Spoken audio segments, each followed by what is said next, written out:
بسم اللہ الرحمن الرحیم۔ محترم سامعین، ناظرین و ویورز، السلام علیکم ورحمۃ اللہ وبرکاتہ۔ امید ہے آپ اللہ تعالیٰ کے فضل و کرم سے خیریت سے ہوں گے۔ اللہ تعالیٰ آپ کو، آپ کے اہل خانہ کو ہمیشہ اپنے حفظ و امان میں رکھے، آمین۔ راہ ہدایت و نجات کے سلسلے کا ولاگ رسول خدا صلی اللہ علیہ وسلم کی نماز، قرآن اور حدیث کی روشنی میں بیان کرنے جا رہا ہوں اپنے یوٹیوب چینل سے۔ اگر آپ نے ابھی تک میرے یوٹیوب چینل کو سبسکرائب نہیں کیا تو پلیز سبسکرائب کر کے، لائک کر کے، بیل آئیکن کو ضرور پریس کر لیں، تاکہ آنے والے ایسے روحانی اور قرآنی ولاگز جو سراسر باعث خیر، باعث برکت اور باعث ثواب ہیں، وہ آپ تک اور دوستوں تک باقاعدہ اور بر وقت پہنچتے رہیں۔ تو شروع کرتے ہیں آج کا ولاگ۔ نماز میں پڑھی جانے والی، اکثر پڑھی جانے والی صورتوں کے بیان میں سورہ الفیل۔ بسم اللہ الرحمن الرحیم۔ الم تر کیف فعل ربک باصحاب الفیل الم یجعل کیدہم فی تضلیل وارسل علیہم طیرا ابابیل ترمیہم بحجارۃ من سجیل فجعلہم کعصف مأکول۔ ترجمہ اس کا: اللہ کے نام سے شروع کرتا ہوں جو نہایت رحم فرمانے والا، بہت مہربان ہے۔ کہ آپ نے نہیں دیکھا کہ آپ کے رب نے ہاتھی والوں کے ساتھ کیسا معاملہ کیا؟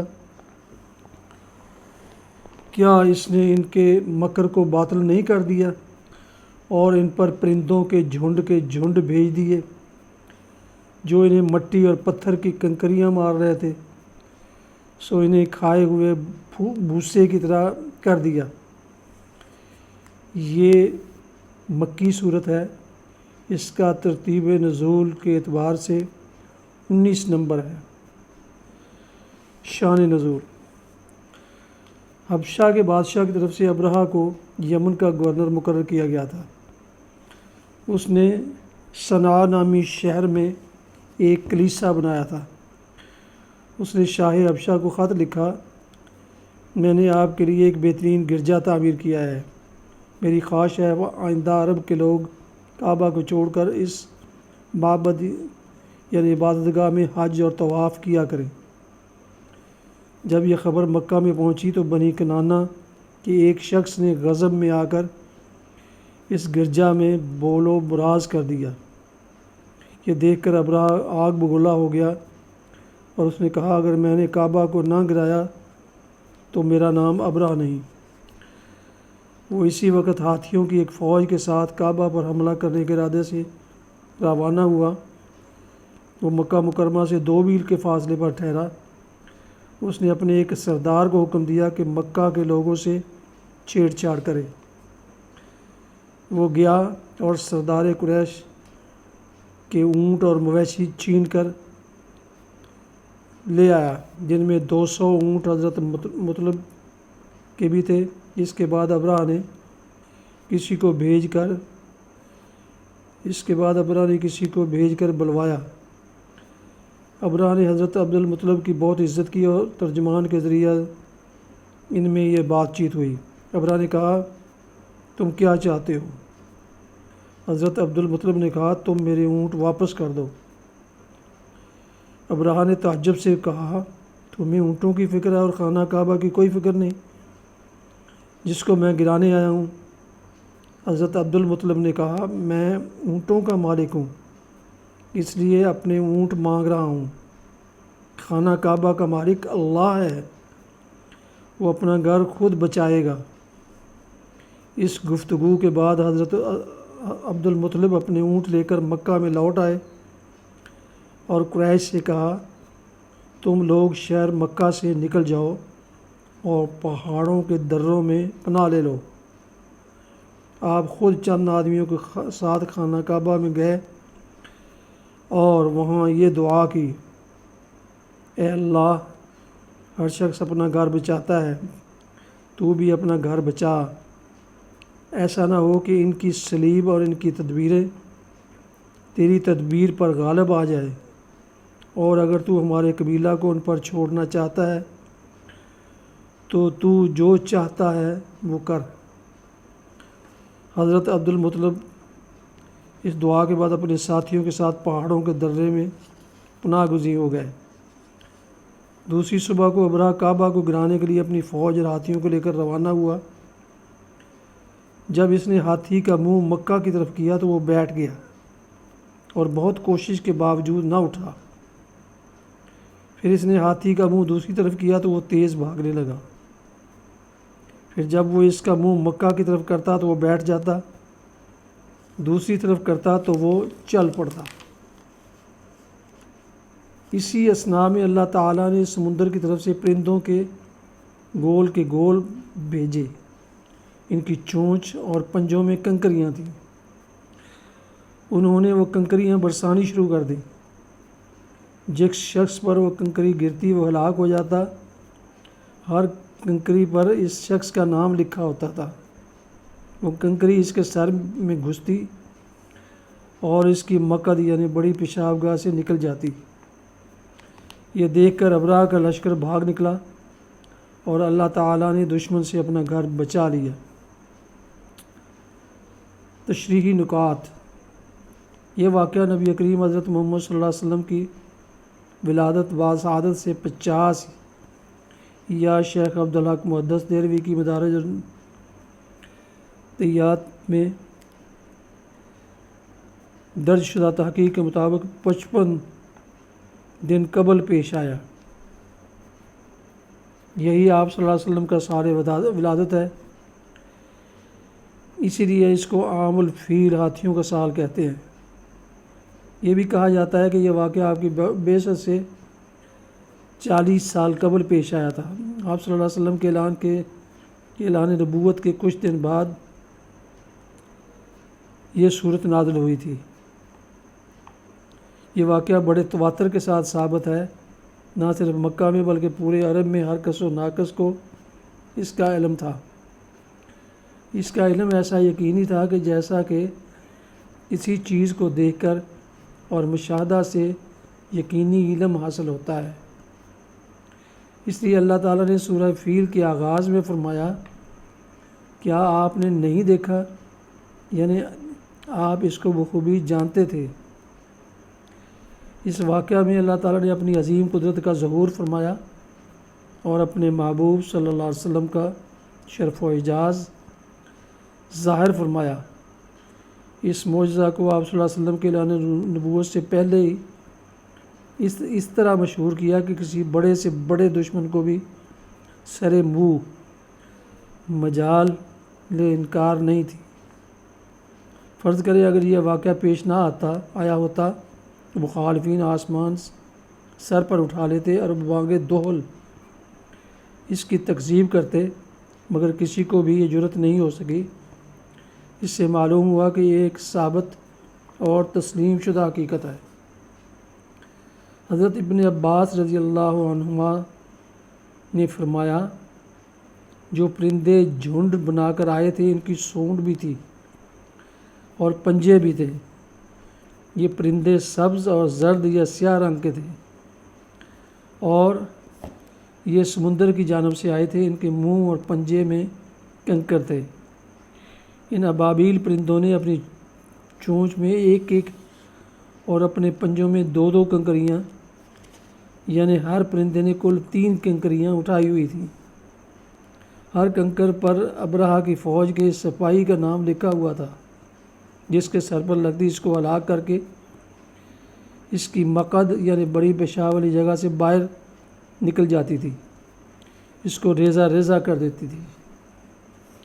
سائنس اور ٹیکنالوجی کے طلباء کے لیے قابل توجہ بات یہ ہے کہ اس واقعہ میں پیدل یا اونٹ اور گھوڑے پر سفر کرنے، تلوار اور نیزے کے ساتھ جنگ لڑنے کے دور میں سائنسی ایجادات کے دور سے قبل بالکل صحیح ٹارگٹ پر حملہ کرنے کا ذکر کیا ہے۔ اس صورت میں اللہ تعالیٰ نے جدید اور ایڈوانس جنگی سائنس کا نہ صرف تصور عطا کیا بلکہ کامیاب پریکٹیکل کر کے دکھایا ہے۔ بہت ایڈوانس سائنس اور ماڈرن ٹیکنالوجی تھی۔ اسی سے روشنی اور رہنمائی حاصل کر کے آج کا غوری اور شاہین میزائل تیار کیا گیا اور کئی جدید میزائل بن رہے ہیں۔ آخری آیت میں بتایا کہ ان کو ایسا کر دیا جیسے کھایا ہوا بھوسا، یعنی کھائے ہوئے پھل کا چھلکا یا گندم اور جو وغیرہ کے دانے سے جب چھلکا الگ کر لیا جائے تو اس چھلکے کو بھوسا کہتے ہیں۔ جانور کا کھایا ہوا بھوسا ریزہ ریزہ ہوتا ہے۔ ان کنکریوں کے لگنے کے بعد ان کے جسم بالکل ریزہ ریزہ ہو گئے تھے۔ اس صورت کو حضرت قائد اعظم محمد علی جناح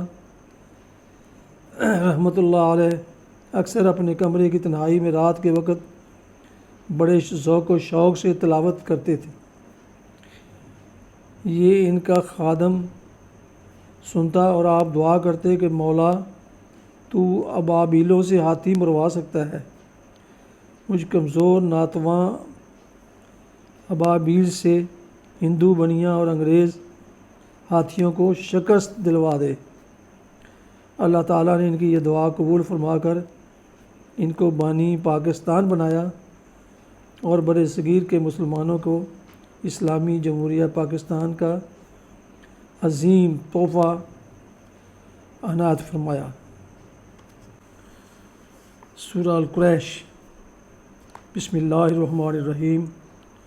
لإیلاف قریش ایلافہم رحلۃ الشتاء والصیف فلیعبدوا رب ھذا البیت الذی اطعمہم من جوع وآمنہم من خوف۔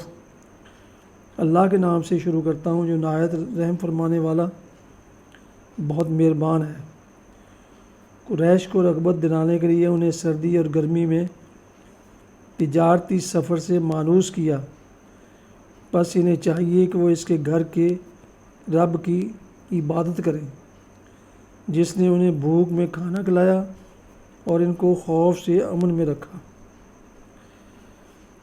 یہ مکمل صورت قریش پر اللہ تعالیٰ کی متعدد نعمتوں کے بیان میں ہوا ہے۔ اللہ تعالیٰ کی قریش پر نعمت عظمیٰ یہ تھی کہ قریش جو پہلے بکھرے ہوئے اور منتشر تھے ان کو مجتمع اور متحد کیا اور ان میں باہم محبت پیدا کی اور ان کو گرمیوں میں شام کی طرف تجارتی سفر پر تیار کیا اور سردیوں میں یمن کی طرف تجارتی سفر پر آمادہ کیا، جس کی وجہ سے ان کی ضرورتیں پوری ہو گئیں اور وہ خوشحال ہو گئے۔ ان کے شہر کو اللہ تعالیٰ نے امن کا گہوارہ بنا دیا۔ قریش کے فضائل۔ حضرت ام ہانی بنت ابی طالب رضی اللہ عنہا بیان فرماتی ہے کہ رسول اللہ صلی اللہ علیہ وسلم نے فرمایا، اللہ تعالیٰ نے 7 وجوہ سے قریش کو فضیلت دی ہے۔ نمبر 1 میں قریش میں ہوں۔ نمبر 2 نبوت ان میں ہے۔ نمبر 3 حجابت ان میں ہے۔ نمبر 4 زمزم سے پانی پلانے کا منصب ان میں ہے۔ نمبر 5 اصحاب فیل ہاتھی والوں کے خلاف اللہ تعالیٰ نے ان کی مدد فرمائی۔ نمبر 6 انہوں نے 10 سال اللہ تعالیٰ کی عبادت کی، اس وقت ان کے علاوہ کوئی اور اللہ تعالیٰ کی عبادت نہیں کرتا تھا۔ نمبر 7 اللہ تعالیٰ نے ان کی فضیلت میں سورہ قریش نازل فرمائی، پھر آپ نے سورہ قریش کی تلاوت فرمائی۔ امام ترمذی نے حضرت واصلہ سے روایت کیا ہے کہ اللہ تعالیٰ نے حضرت ابراہیم علیہ السلام کی اولاد میں سے حضرت اسماعیل علیہ السلام کو چن لیا اور حضرت اسماعیل علیہ السلام کی اولاد میں سے بنو کنانہ کو چن لیا اور بنو کنانہ سے قریش کو چن لیا اور قریش سے بنی ہاشم کو چن لیا اور بنو ہاشم سے مجھے چن لیا۔ سبحان اللہ۔ اللہ تعالیٰ نے قریش سے فرمایا، چونکہ تم نے کعبہ کی حفاظت کے لیے صرف اللہ وحدہ لا شریک پر اعتماد کیا، لہٰذا تم اس بیت میں صرف اسی کی عبادت کرو اور اس کی عبادت میں کسی اور کو شریک نہ کرو۔ اللہ تعالیٰ نے قریش مکہ کو خوف سے امن میں رکھا، کیونکہ قریش مکہ سے مختلف شہروں کا سفر کرتے تھے، کیونکہ قریش مکہ سے مختلف شہروں کا سفر کرتے تھے اور ان کو اپنے سفر میں کسی ڈاکے یا لوٹ مار کا خطرہ نہ تھا۔ یہ پرامن سفر کرتے، جبکہ دوسرے لوگ جو دور دراز کے شہروں کا سفر کرتے تھے ان کو بہت خطرات پیش آتے تھے۔